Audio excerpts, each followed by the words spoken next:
Madame, Monsieur, chers amis, c'est dans des circonstances particulières et même presque étranges que nous nous retrouvons devant le monument, à mes yeux le plus prestigieux qui soit, pour honorer la mémoire des Français, héros de la Grande Guerre. Nous pensons bien sûr à tous ceux qui sont morts au champ d'honneur et dont les noms souvent anonymes mais tellement illustres sont gravés à jamais dans le marbre de la patrie, ceux de 14 qui entreront avec Maurice Genevoix au Panthéon. En ce jour si vénéré, nous tournons également nos pensées émues vers ceux qui en revinrent, toute cette génération de jeunes hommes emportés dans le torrent de l'histoire qui sacrifièrent leur insouciance et leur jeunesse et regagnèrent leur foyer, souvent mutilés, dans leur chair et dans leur âme. Ces survivants, dont l'esprit alourdi par les horreurs de la guerre s'est souvent figé toute leur vie durant dans un poignant silence, dans le pieux souvenir de ceux qui y restèrent. Ces héros d'anonymes ou célèbres, qui ont affronté l'épreuve, ces héros appartenaient à nos familles, ils étaient nos grands-pères, nos grands-oncles, ils chantaient, ils riaient, ils vivaient et appréciaient la vie, eux aussi, aimaient et rêvaient. Ils ressentaient le froid et la peur, la douleur et le chagrin, l'amour de la vie et l'horreur de la mort. Pourtant, dans la boue glaciale des tranchées, dans les rigueurs des impitoyables hivers, dans l'effroi des orages de gaz, de feu et d'acier, ils ont tenu sans faiblir, sans faillir. Dans cette confrontation titanesque qui mit aux prises les nations libératrices contre les empires expansionnistes, la France n'a pas fléchi. Même aux pires heures, elle s'est tenue à la hauteur de son histoire et de son rang, capable de sursaut, de résilience, de persévérance. Mais surtout, elle a une fois encore montré la voie, celle de l'honneur et du droit, celle du courage et du devoir, quel qu'en fût le prix.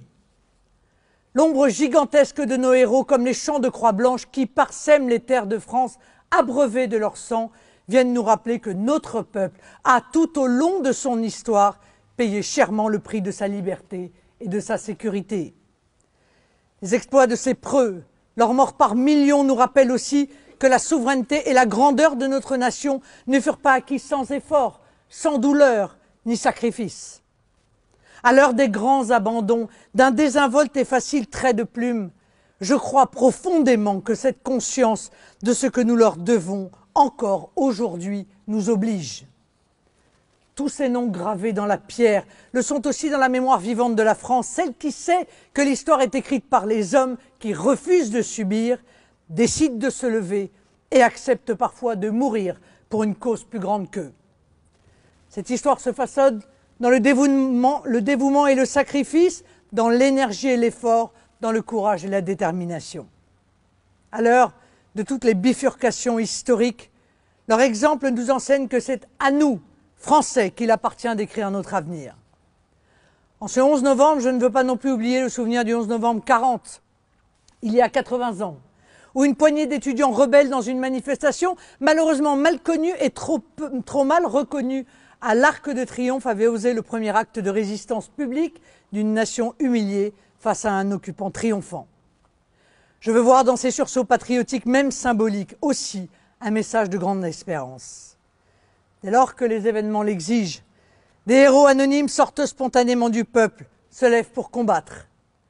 Cette histoire glorieuse de notre pays, nous, Français, l'assumons avec fierté. La fierté d'un peuple qui sait que face aux forces obscures de l'asservissement, que face à l'hideuse barbarie, il n'y a pas de renoncement possible, pas de recul admissible, pas d'autre option que l'engagement et la victoire. Sachons nous en souvenir à l'heure où la France est soumise à des attaques sur son sol qui sont les escarmouches d'une guerre que certains ne veulent pas nommer, mais qui est là. Cette guerre asymétrique atroce qui est menée au monde par une idéologie obscurantiste et sanguinaire, l'islamisme, une guerre sans autre règle que la terreur aveugle ou ciblée. Dans cette confrontation, il ne peut y avoir qu'un vainqueur.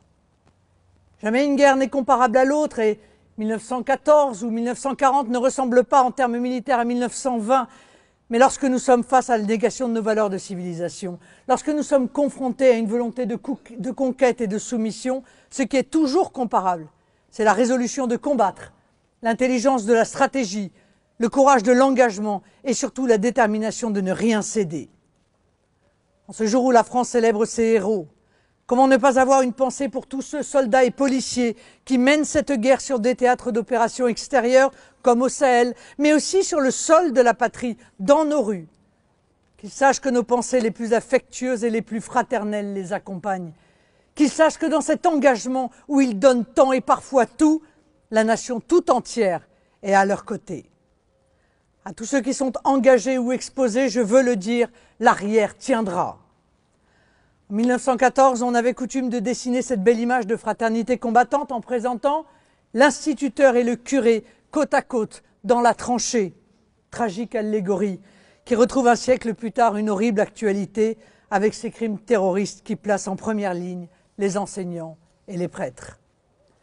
Les épouvantables tragédies terroristes que nous venons de vivre comme tant d'autres pays nous donnent la preuve que la guerre qui nous est aujourd'hui menée est mondiale.